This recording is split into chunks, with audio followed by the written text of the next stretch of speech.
Tanta odiosa la cólera despedida Aquiles, cólera funesta que causó infinitos males a los aqueos y precipitó al Hades numerosas almas de valientes guerreros. Pero ¿cómo que no? ¿Cómo no? La Ilíada es una de gaucho. ¿Ah, no? ¿Pero cómo no? ¿Pero no podría ser una de gaucho? Canta odiosa la cólera del pelida Aquiles, cólera funesta que causó infinitos males a los aqueos. ¿No era así tampoco? No. Pero no era, la Ilíada no era una de unos pibes del barrio que se juntaban a tomar cerveza y uno tuviera un problema con otro por una... Pues, qué sé yo, no, así no se puede, al final, pero no es de gaucho, pero así no se puede, no, pues estamos todos locos, pero... Claro, resulta que no es de los pibes del barrio, no es de gaucho, ¿qué es esto? Pero no tenía algo que ver con esto, ¿no? Ah, de griego. Ah, es la... Ah, capaz que... Bueno, está bien, vamos a hacer una cosa. Vamos a poner un poco las cosas en orden.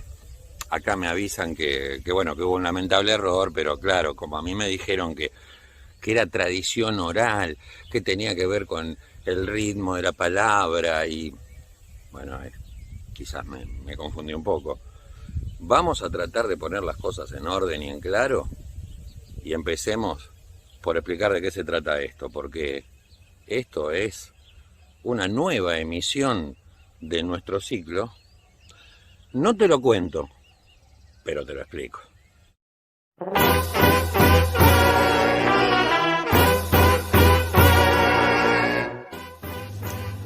La Ilíada es un poema épico que se le atribuye al poeta Homero, compuesta entre los siglos 9 y 8 a.C., que tendría una base histórica en hechos acontecidos probablemente entre los siglos 12 o 13 antes de la misma era. Para traducirlo a números un poco más claros para nosotros, la Ilíada se compuso.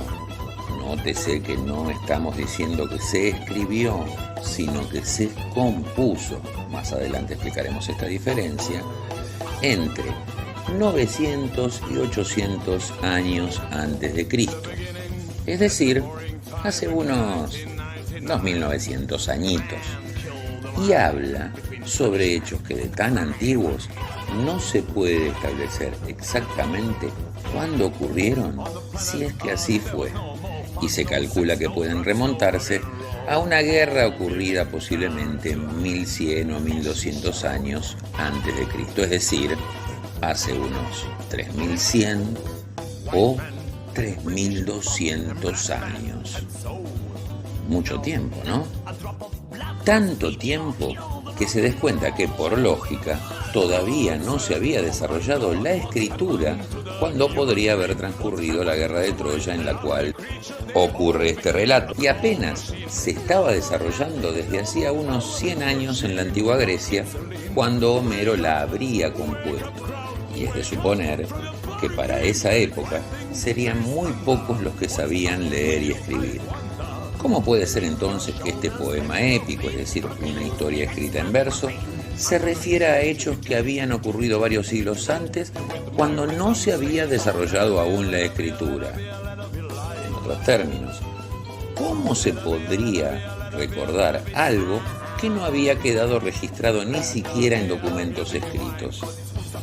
Teniendo en cuenta entonces que se trataba de un poema, una composición escrita en verso, con métrica, con rima e incluso con ritmo, hay que imaginarse a la Ilíada como una larga canción, muy pero muy larga, que de este modo era más fácil de memorizar y de transmitir de generación en generación.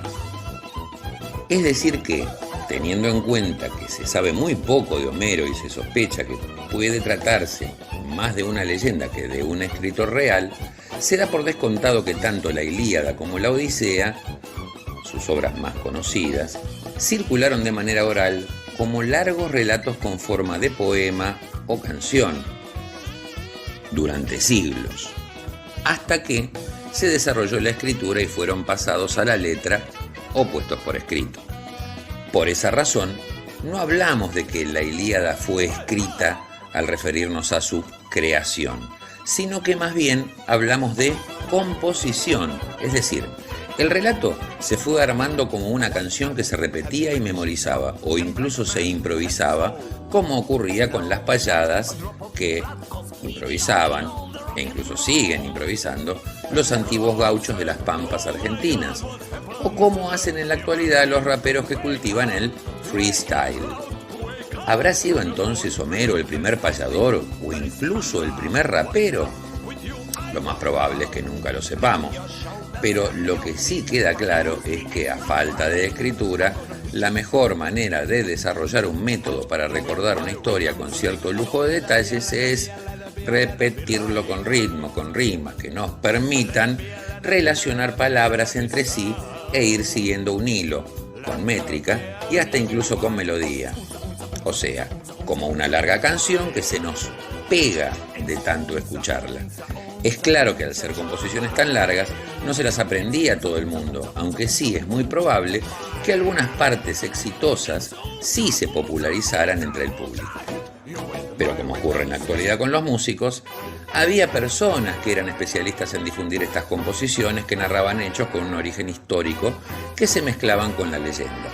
Estas personas eran llamados rapsodas porque cantaban estas rapsodias, o aedos, palabra que proviene de un verbo griego que significa cantar. Estos aedos existieron, ya que son mencionados en numerosos documentos escritos, como es el caso de la misma Odisea atribuida a Homero, donde en dos momentos clave se recurre a dos de estos personajes para hacerlos narrar hechos. Otro dato a tener en cuenta es que estos personajes solían ser no videntes, ya que se relacionaba a la pérdida de la visión con el desarrollo de una capacidad complementaria a la que se llamaba la mirada interior. Al verse privado de la vista de lo exterior, el no vidente desarrollaba una mayor capacidad de memorizar, como en el caso de los aedos, o de ver el futuro, como en el caso del adivino Tiresias, personaje de Edipo Rey, y Antígona, también mencionado en la Odisea. Digamos, finalmente, que una traducción posible del nombre Homero sería el ciego, es decir, que en caso de haber existido, Homero podría haber sido el más conocido de estos rapsodas, y estos, a su vez, solían recitar composiciones que no eran propias y que claramente no memorizaban a partir de la lectura. Esto significa, en síntesis, que la Ilíada pertenece junto con muchos otros relatos a la tradición oral, y este dato es importante para comprender a su vez algunas otras características que pueden ayudar a su lectura. La primera de estas características es que la tradición oral tiene un proceso de transmisión tan largo que se va transformando en leyenda, mezclando hechos que alguna vez fueron históricos con otros mágicos o fantásticos.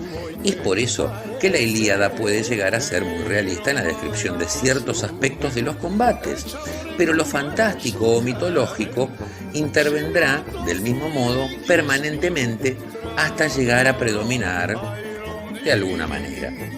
Otra característica puede ser que, por tratarse de relatos que perduran en el tiempo, su tema se relaciona con grandes hazañas realizadas por grandes héroes del pasado, que de alguna manera representan y explican el origen de un pueblo o nación.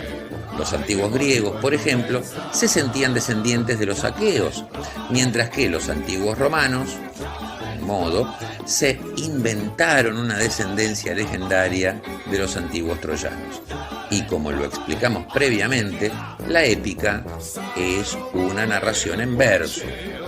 Por otra parte, la épica tiene algunas características formales que se explican por haber sido relatos orales y en verso, a la vez que se difundían mediante la palabra hablada o cantada, es decir, escuchada, no leída. Por eso, muchas veces el relato debe recurrir a comparaciones o largas descripciones concretas y detalladas para situar visualmente al público en la situación. Y otras veces se utilizarán recursos técnicos que favorecerán la memorización, la métrica, etc. A estos recursos se los llama fórmulas, que son frases que se repiten para acompañar y caracterizar a algún sustantivo. De este modo, será muy probable que cada vez que se mencione a la ciudad de Micenas, la más poderosa de la Liga de Ciudades-Estado aliadas contra Troya, se agregue la frase rica en oro, y al referirse a su rey, Agamenón, comandante en jefe de los ejércitos aliados, lo acompañará la frase rey o pastor de hombres. Estas fórmulas basadas en la repetición favorecían la memorización, por eso son consideradas como reglas mnemotécnicas. El sistema mnemotécnico tiene su fundamento en el uso de epítetos y escenas típicas.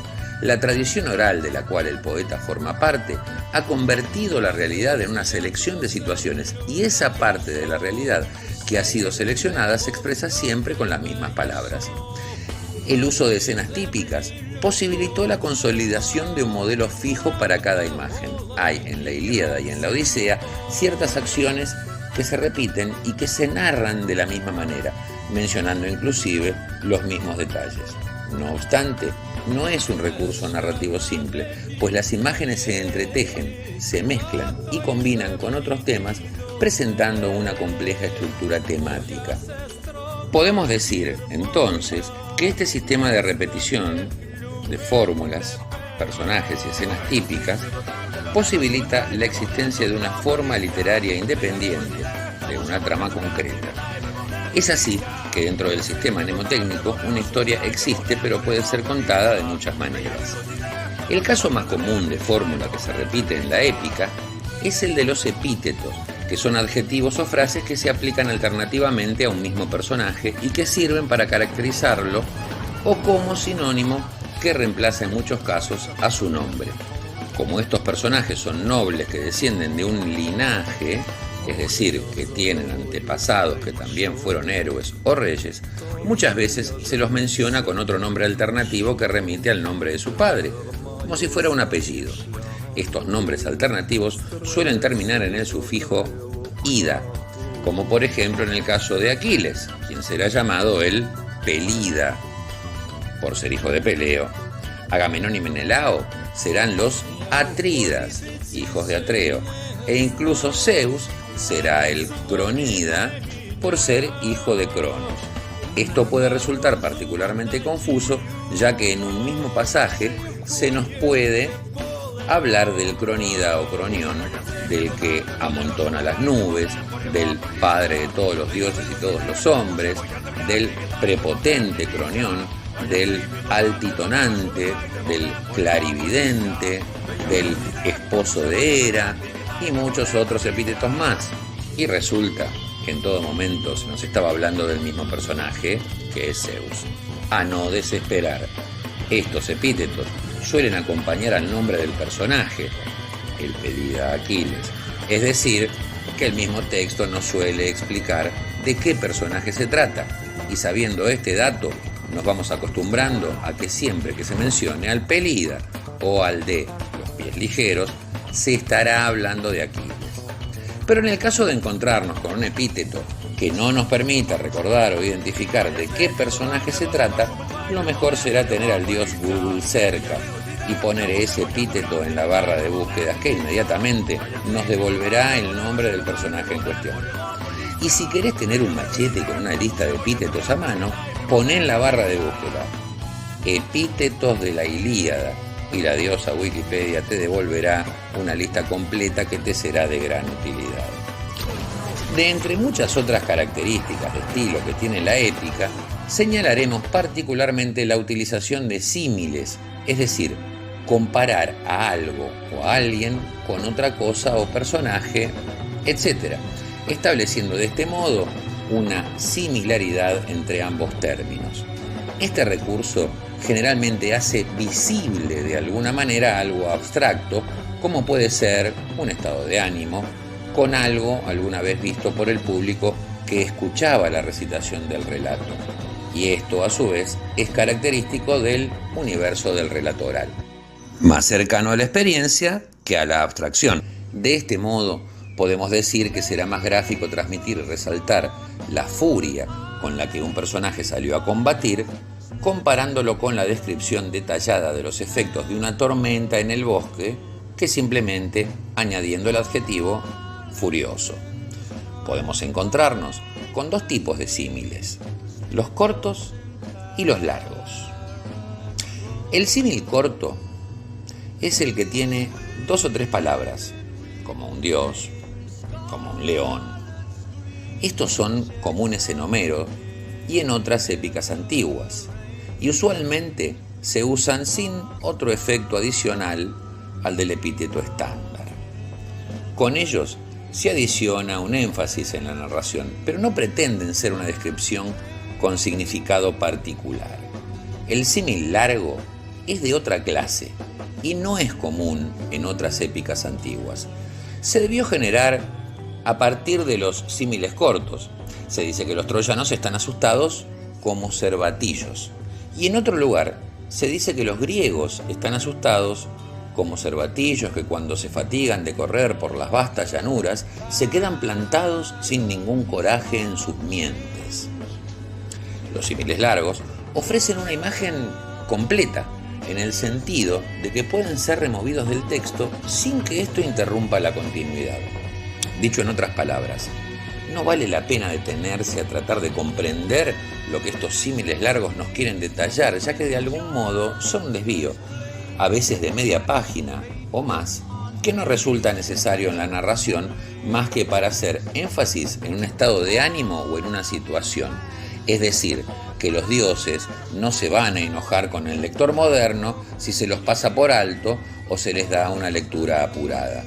Pero claro, son parte de este estilo original que permite acercarnos al universo remoto en el que la Ilíada fue concebida o compuesta.